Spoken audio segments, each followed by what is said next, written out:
Hey guys, this is Kyle at Projection Hub, and today we're going to be digging into how to write a business plan for a vet clinic. You're going to find this video especially helpful if you're trying to get financing or an SBA loan or something like that for your business. And so what I'm going to do today is I'm going to go through the entire structure of an example business plan. I'm not going to write one for you right here in front of you, but I'm going to be using this free template. It's available down in the description of the video below. You can get it, no strings attached.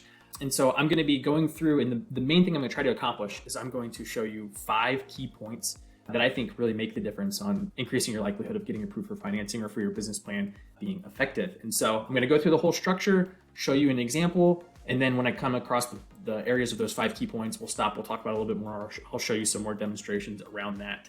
And so who is Projection Hub? We've helped more than 50,000 small businesses, entrepreneurs, startups create financial projections for their businesses, for their loan applications, for their fundraising, for their business plans, really, you name it. And who am I? As I mentioned, my name is Kyle. And before my time with Projection Hub, I actually was an SBA lender for about 7 years. And that consisted of reviewing lots of business plans, loan applications, helping businesses put together their loan application. And so a little bit of experience in that arena when it comes to knowing what your business plan should look like.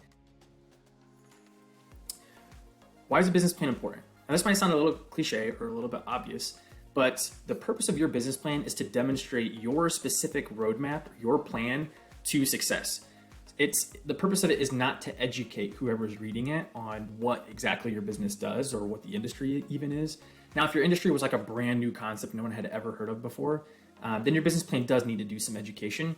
But for an industry like a vet clinic or an animal hospital, it's not so novel that the person reading it isn't going to have any basis for understanding what's going on. And so we really want to focus on the specific details of your specific plan of why this is going to be successful and increase the odds of landing that funding or getting approved for that. And as I mentioned, we're going to go through the structure of this business plan, and then I'll stop at the 5 key areas and highlight those a little bit more. And so you can see here in our breakdown of the table of contents, and right off the bat, first thing we'll talk about is you'll notice that the business plan isn't super long, and most of it's the financial projections. And we'll dig into that a little bit further, but that's a common misconception, is that your business plan needs to be really long to be good. And I actually would argue the opposite is true. I think you don't want to hide all of the important details in extra fluff. You want to make sure the details that make your business plan shine and that are really going to execute your plan are obvious and are findable, so that your lender doesn't have to skim through 40, 50 pages and miss those details. And so starting out, we're going to have the executive summary. I want you to think about the executive summary like a cover letter for a resume. This section doesn't need to do a lot of heavy lifting. It's just going to give the overview, the high points of your business plan. Some people like to include some financial highlights, whether that's like startup funding, or if a lender's reviewing this, you might put in like right off the bat how much financing you're going to need or you're going to request. You don't have to do that, but that is something some people do. And so this is a lot of just general summary of the business, introduction to the business, who you are, what you do, where you're going to do it at. The company description is a little bit just sort of like an extension of that. So this, you can see here, it's a little bit more history, legal structure, if you have a unique selling proposition. I wouldn't include a unique selling proposition if it's super generic. If you actually do have a unique, something that truly sets you apart, then highlight that here. Avoid using something overly generic there. Okay, market analysis. Now this is gonna bring us to key point number 1. And that is, the market analysis needs to demonstrate that there actually is room in the market for your business. And so it's one thing just to say, oh yeah, this area really could use another vet clinic. And it's a totally other thing to actually demonstrate that we think the area could use another vet clinic. Now, especially if you're a small business and you're doing this on your own and you're trying to operate on a tight budget, you're not going to pay for a really elaborate market study or something like that. There are plenty of paid options, vary of cost. We offer market research reports and foot traffic reports. I can link those down in the description below, but we would never urge someone to do those. There are ways to do some basic market research for free, and I'll show you how to do some of that. And so in this section, you want to know every vet clinic that is operating within a 10-mile radius. If you're in a more rural area, you might want to expand that a little bit because people are probably used to driving further for those types of services. But if you're in a little bit more urbanized environment, then that circle can be a little tighter. But you want to know all of your really close competitors. Understand, do people like them? Are their reviews good?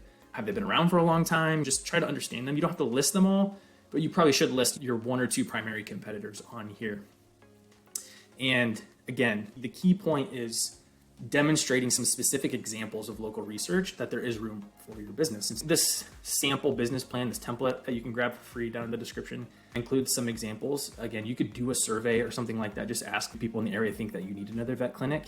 Here's, like I mentioned, you can analyze the other clinics in the area. If there's only 2 other vets and one of them has terrible reviews, but people keep using it, that's a pretty good indication that there's probably some clients there to be won. But something I really like to do here, especially for a brick and mortar service-based business, is to use a free tool called the Google Keyword Planning Tool. Now this is, again, it's free. You can create a Google Ads account for free. You don't have to pay to have an ad to have an account. And you can use this keyword planner tool. And I want to see how often are these search phrases being searched. So animal hospital near me, vet near me, right? People are Googling that, they're putting that into Google Maps to see what the options are. And I set my location to be Indianapolis, Indiana. That's where this fictitious example is taking place. And so I only want to see the results for that area. Now we can see there's a lot of searches for those services. Now, it is helpful to see the actual number of searches, but what I would argue what's even more important is the trend of those searches. So we can see on a lot of these, almost all of them, this is really profound, I think, in this specific example, is the 3-month change and the year-over-year change. It's positive growth for pretty much every search phrase for the last year. So that is an indication that it's growing. The need for vet services is growing in my target market. Now, this isn't the only example of proving that there's room for us, and I'll show some more later in the business plan, but this is an example of something that demonstrates to your lender, you're not just assuming, yeah, we're gonna build it and people will come. This is a good tangible example of that. So let's hop back over the business plan. That's one example of a free thing, a simple thing you can do to prove your market a little bit. And there are other ways to do that, but for the sake of not making this an incredibly long video, we'll stick with that. Okay, moving along to our marketing and sales strategy. And this is gonna include key point number 2. Now, your marketing and sales strategy should include like a baseline of some information. And that's the stuff you see here, right? Outlining your product and services, your pricing for that, what's your sales strategy, how are you gonna distribute your products or even like your promotions and advertising, like saying we're gonna have a website, we're gonna do advertising. That kind of stuff is required, but that's like the minimum effort. What's really gonna make your business plan different is this demonstration of customer acquisition, or what people call traction. Now, traction is a common phrase or buzzword people will use in the tech industry, or like a SaaS company or a software company. And really it's demonstrating momentum in that when your business officially launches, you're not just gonna open up the doors and hope people are standing outside, that you are actually you're building some history, you're building some momentum, so that when the business officially launches, there is a high likelihood or an expectation that people are gonna come in and frequent your business. Now, some examples of this can look like a lot of different things, and this is an opportunity to get creative. And the best examples of traction are, 1, people who are actually paying for your services before you officially launch. That's the holy grail of traction. The next best thing would be like a list of interested people in your services, so that, again, you're increasing the likelihood of having customers when you actually launch. So here's some examples, like organize a community pet health fair offering free pet checkups. So if you're certified or licensed to do that, and even if you haven't formally launched your business, maybe that's just a free thing that you offer.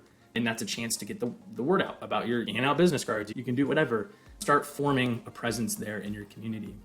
Collaborate with local pet adoption agencies or shelters. Again, that's another good way. And I really like examples 3 and 4 here. 3, collect a list of local residents who would be interested. So again, that could be friends and family, that could be neighbors knocking on doors. Just start collecting a list of names of people who are saying, like, yeah, we would, if you opened a vet, we would love to come and use your services. And it's no contractual agreement. They're not paying for anything right then and there, but they're at least forming that list. And then you can send emails like, hey, we're 2 weeks away from launch, blah, blah, blah. That's a great way to get, your lender's gonna wanna see that you're not just assuming people are gonna show up when you open. And then I really like number 4, and that's maybe prior to opening the brick and mortar large vet clinic and building, start as a house call vet or a mobile vet. You go to your different customers and you just start building that. Maybe they're paying for those services, and you can say in your business plan, for the last year, I've been moonlighting as a mobile vet clinic, and I've helped 100 different families, and they all would love to support the vet clinic whenever it opens. That's an example of traction. This section, it's one thing to say, we're gonna have a website, we're gonna do advertising. That's great, you should do that, you should include that. It's a whole nother thing if you can say, like, here's what we've actually already done, the customer base that is pretty much lined up and ready for us to go. That's gonna give your lenders a whole lot of confidence. All right, moving on. Operations and management. So again, this is going to more so outline like the logistics of how you're going to do what you're going to do, which again, this industry isn't so novel that you don't need to explain how you're going to provide or perform animal care services. But this is your chance to outline the actual structure of the organization, how you're going to handle your inventory, your supplies, that kind of stuff. But the most important thing to accomplish in this section is to talk about your relevant industry experience. So you want to highlight what qualifies you to know what you're doing in this industry. Now, is that because you're a vet, or you've been a vet, or you've just trained to be a vet, or have you spent any time in the industry? Have you ran a business before? It doesn't have to be vet specific experience.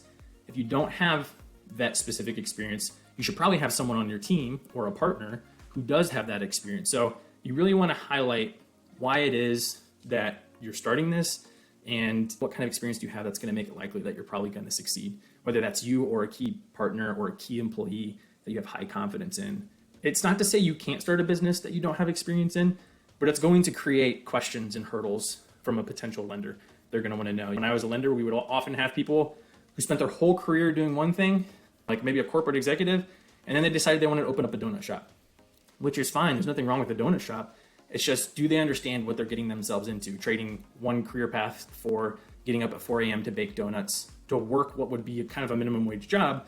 You know, they could earn a lot more than that, but it's just a lot of times you want to make sure, you know, they know what they're doing, they know what they're getting themselves into, and they have, you know, good expectations and aren't just caught up in the excitement of it all. So relevant industry experience. Okay, financial projections. This is the big one. And not just because we're biased, that we're Projection Hub and this is our sweet spot. But even when I was a lender, we would read business plans, but we would spend the most time talking about financial projections along with personal financial stuff, but that's not a part of your business plan. And so you're going to see here, we've got a breakdown of our startup costs, how much funding we're going to need, our income statement. Well, this isn't the income statement. This is just kind of revenue, high level financial numbers. You can see some specific stuff to that, like new patients in here, our churn rate, some key ratios, breakdown of our monthly operating expenses. So this is more like overhead, recurring expenses, your income statement or your profit and loss statement here, 5 years of projections. A lot of lenders will require 3 years. 5 years is more conservative. Cash flow projections, balance sheet projections, break-even analysis. So this is the kind of part where a lot of business owners eyes start to glaze over. Real quick plug, all these projections, all those charts that I showed you were created using this template. This is available at the link down below. You can go check it out. If you wait to the end of the video, I'll even give you a promo code to get a discount on it, but it's very simple. You can see you only edit the blue boxes. So you'll put in the things you need to purchase. This, I know, probably looks overwhelming at first, but I assure you it's quite easy to use. Just focus on the blue boxes. That's the only places we're making edits. There's a full video guide of how to fill this out, and we offer customer support to help you along the way. So this will actually use vet-specific assumptions, financial assumptions is what they're called, to calculate what your revenue is going to be. We'll calculate how many patients you're going to have, your services, how often you're converting on those. Put in your expenses, your salaried employees, and then it's going to generate automatically all of these projections for you, ready to go for a lender. So that's a really quick plug on our template. You can go ahead and check that out. Let us know if you have any questions. But you will notice, actually I should say that having financial projections is not key point number 4. It's a minimum, again, it's a minimum lift, a minimum bar that you have to have projections. Key point number 4 is having realistic and within industry range projections. You want to make sure that your projections look like something that a lender wouldn't be like, whoa, that seems like a pretty high number or whatever for your industry. So the best way to do that is, again, let's go back to the projections. You'll create your projections, and then it's as simple as using a tool like Google, or if you're comfortable with using like an AI tool like ChatGPT, just go out there and search for industry averages, typical averages for your industry, and just start comparing them. So we'll do that same example here, okay? So I've got ChatGPT pulled up, and I asked, what are some typical averages and benchmarks? So we can see, okay, gross profit 60 to 70%, net income 10 to 20%, cost of goods sold 30 to 40%. So let's check those out. Okay, so we can see gross profit, that said 60 to 70%, so we're a little bit on the high end of projected gross profit, but not so much that I was the lender looking at this that I would be concerned. I think revenue growth looks really good. We're not assuming we're going to have $5 million in 5 years in revenue. Net income was right in range. That said, what did I say, like maybe 10 to 20%. So we're right there. We're even probably more conservative, right? We're going to go down and dip a little bit. Those years we're probably projecting to onboard some people. Customers, it said, small markets might have a couple hundred patients a year. Urban environments might have a couple thousand. So we're right within range there. So that's as simple as that is. But I couldn't tell you how many times we would receive projections that are just the same number every year, or they're really shooting for the moon and they don't really have any basis for that. And so financial projections are not key point number 4. Having realistic and within industry norm averages is key point number 4. So hopping back over to the business plan, you will notice that pretty much rounds out the rest of the projections. And if you want to attach more things, you can. But we have one more key point, and that's called skin in the game. This is more specific to if you're trying to get a loan for a business. And this is just, you need to be prepared. You don't have to put this in your business plan per se, but this is more of a tip to be prepared of just knowing what skin in the game are you prepared to have when your lender asks in your involvement. So I guess what is skin in the game? And this is basically your demonstration or commitment, your willingness to share the risk in the loan. So think about it as if like you're buying a house, right? So if you're gonna buy a $300,000 house, your lender's probably gonna say, how much are you putting down as a down payment? Whether that's 5% or 10%, you're gonna put that portion in, and then they're gonna have a lien on your home. If you default on that loan, you're not gonna get your deposit back, and they're gonna keep the house.